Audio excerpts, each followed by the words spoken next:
আসসালামু আলাইকুম। আমি আলী হোসেন, আমি একজন ওয়েব ডেভেলপার। কিন্তু আমাকে সময় দেওয়া হয়েছে মাত্র 5 মিনিট, আর আমার টপিক হচ্ছে low code and low code web development, the future of web development.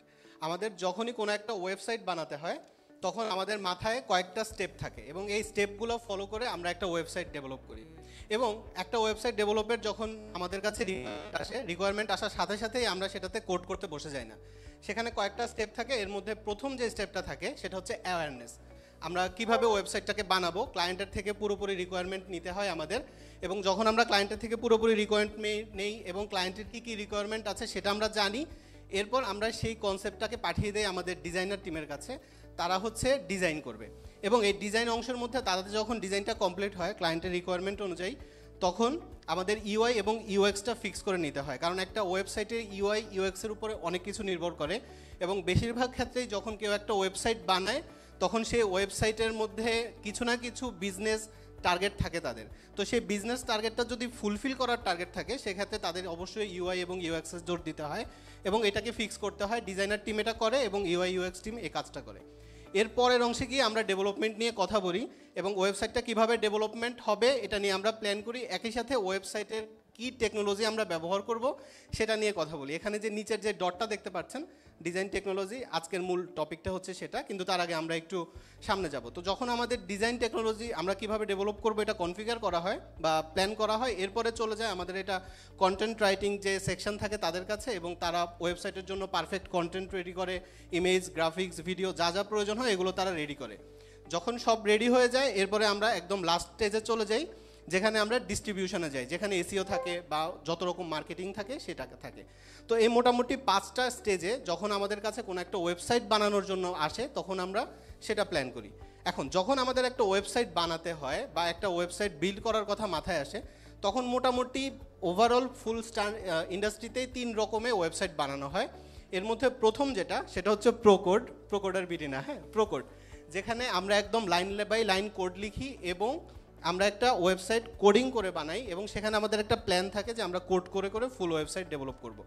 আরেকটা টেকনোলজি থাকে যেটা হচ্ছে লো কোড, যেমন আমরা ওয়ার্ডপ্রেসে যখন ওয়েবসাইট বানাই সেখানে আমাদের সব কিছু কোড করতে হয় না। আমাদের ওয়ার্ডপ্রেসের যেহেতু একটা সিএমএস, কন্টেন্ট ম্যানেজমেন্ট সিস্টেম, সেখানে আমাদের অলরেডি অনেক জিনিসপত্র থাকে ক্লায়েন্টের রিকোয়ারমেন্টের জন্য বা আমাদের প্রয়োজনের জন্য। আমরা যদি কখনো চাই আমরা সেখানে কোড করি, কিন্তু বেশিরভাগ কাজগুলো আমরা কোড না করেই করতে পারি।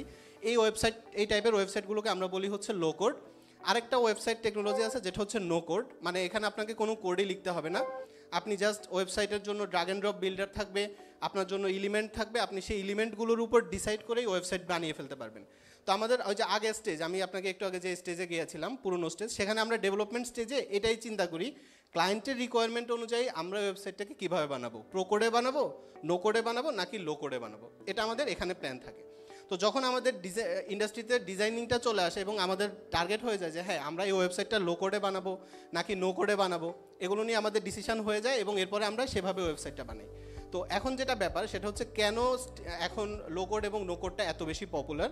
এর মধ্যে সবচেয়ে বড় যে ব্যাপার সেটা হচ্ছে এটা, আপনি যদি একটা ওয়েবসাইট বানাতে চান, আপনারা এখানে বেশিরভাগ লোকজনই ওয়েবসাইট ডেভেলপমেন্টের কথা মাথায় আসলে ভাবেন যে আমাদের কত কিছু কোড করতে হবে, এইচটিএমএল লিখতে হবে, সিএসএস লিখতে হবে, জাভাস্ক্রিপ্ট লিখতে হবে, ব্যাকএন্ড সেট আপ করতে হবে, ডাটাবেস সেট আপ করতে হবে, এই অনেক জিনিস আপনাদের মাথায় থাকে। কিন্তু আপনি যখন লো কোড অথবা নো কোডে ওয়েবসাইট বানাতে চাইবেন, আপনি কিন্তু 2-3 ঘন্টার মধ্যে একটা ওয়েবসাইটের স্ট্রাকচারটা রেডি করে ফেলতে পারবেন। এই জন্য এটা অনেক বেশি পপুলার, যেটা আমরা বলি যে ফার্স্ট ডেভেলপমেন্ট। সেটা হচ্ছে যে এই টাইপের ওয়েবসাইটগুলো বানাতে কম খরচ হয়। একটা বড় কারণ হচ্ছে যে আপনি আগেই বুঝতে পেরেছেন, আপনি যদি ফুল ওয়েবসাইটটা কোডিং করে বানান অনেক সময় আপনার লাগবে এবং যখন আপনার অনেক সময় লাগবে তখন খরচও অনেক বেশি হবে, অনেক টেকনোলজি ব্যবহার করতে হবে, প্লাস সার্ভার কস্টিং অনেক বেশি। কিন্তু আপনি যখন লো কোড অথবা নো কোডে ওয়েবসাইটটা বানাবেন তখন কিন্তু আপনার খরচ অনেক কম হবে।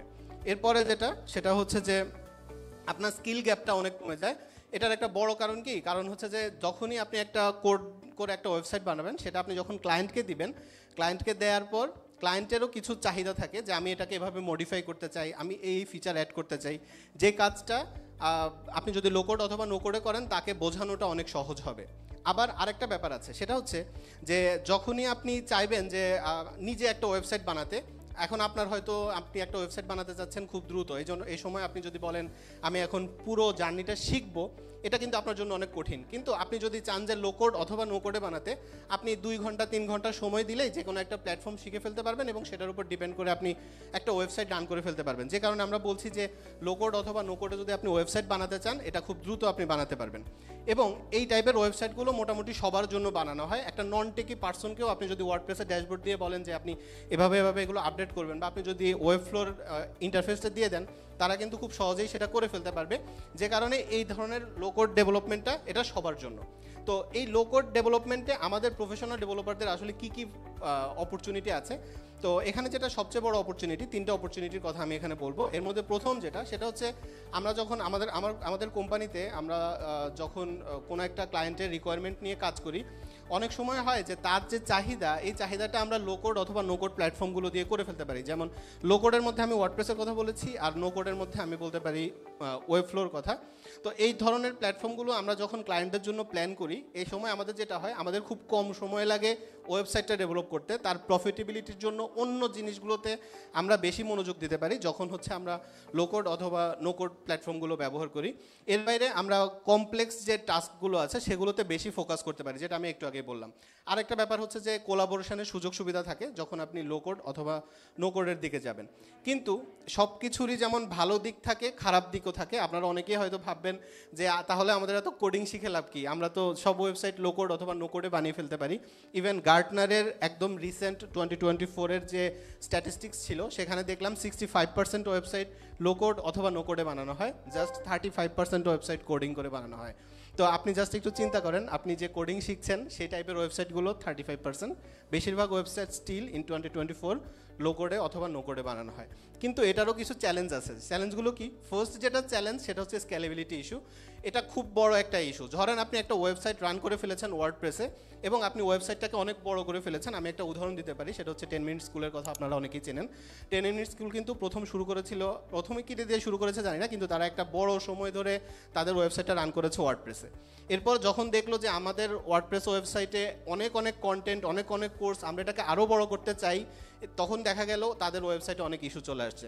ডেটাবেস ম্যানেজ করতে সমস্যা হচ্ছে, ওয়েবসাইটের স্পিড বাড়াতে সমস্যা হচ্ছে। তারা যখন এটা দেখলো, তখন কি করলো, তারা আস্তে করে ওয়ার্ডপ্রেস থেকে বের হয়ে গেছে। এই যে আপনি যখন কোনো একটা প্ল্যাটফর্মে থাকবেন এবং আপনার স্কেলেবিলিটি করতে, আপনার বিজনেসটাকে আপনি আরও স্কেল করতে চাইবেন, তখন কিন্তু আপনার ঝামেলা হবে যখন আপনি লো করে যাবেন। তো ক্লায়েন্টের রিকোয়ারমেন্ট আপনি যদি খুব ভালো করে বুঝতে পারেন, তখন আপনার প্ল্যাটফর্মটা চুজ করা আপনার জন্য অনেক সহজ হবে। এরপরে যেটা, সেটা হচ্ছে কাস্টমাইজেশন লিমিট।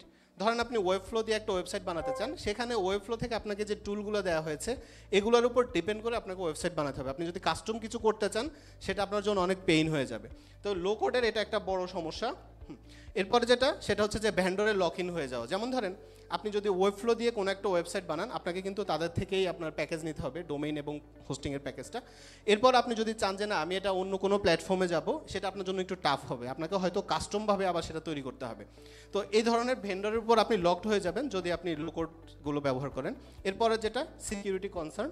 যেমন আপনি ওয়ার্ডপ্রেস দিয়ে একটা ওয়েবসাইট বানিয়েছেন, আপনি আপনার জায়গাতে খুবই সিকিউরিটি নিয়ে ভেবেছেন এবং আপনার ওয়েবসাইটটা অনেক সিকিউরড, কিন্তু যদি ওয়ার্ডপ্রেসের কোনো জায়গায় প্রবলেম থাকে এবং ওয়ার্ডপ্রেসের কোনো একটা ভার্সনের কারণে, কোনো কোডের কারণে যদি ওয়েবসাইটে কোনো ইস্যু আসে, তখন আপনি যতই সিকিউরিটি দেন লাভ নেই, আপনার ওয়েবসাইটটা কিন্তু হ্যাক হয়ে যাওয়ার চান্স থাকে। তো এরকম আপনি যখন কোনো একটা ভেন্ডর চুজ করবেন, তখন সিকিউরিটি ইস্যু থাকে। যদিও ওয়ার্ডপ্রেসে রিসেন্টলি এরকম হয়নি, তো এটা নিয়ে এত চিন্তা নেই।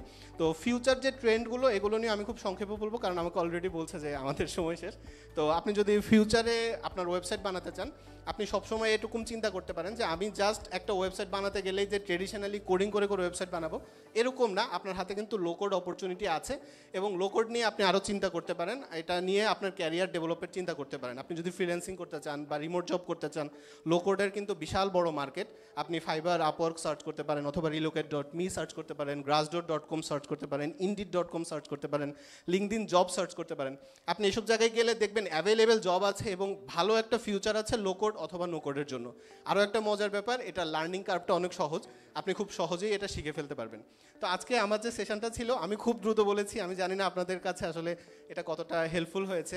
তো যদি আপনাদের এরপরও কোনো প্রশ্ন থাকে, আমি সামনেই আছি, আপনারা আমার সাথে কথা বলবেন। আমি খুব তাড়াতাড়ি বলার জন্য আন্তরিকভাবে দুঃখিত, আসলে সময়ের খুব তাড়া ছিল।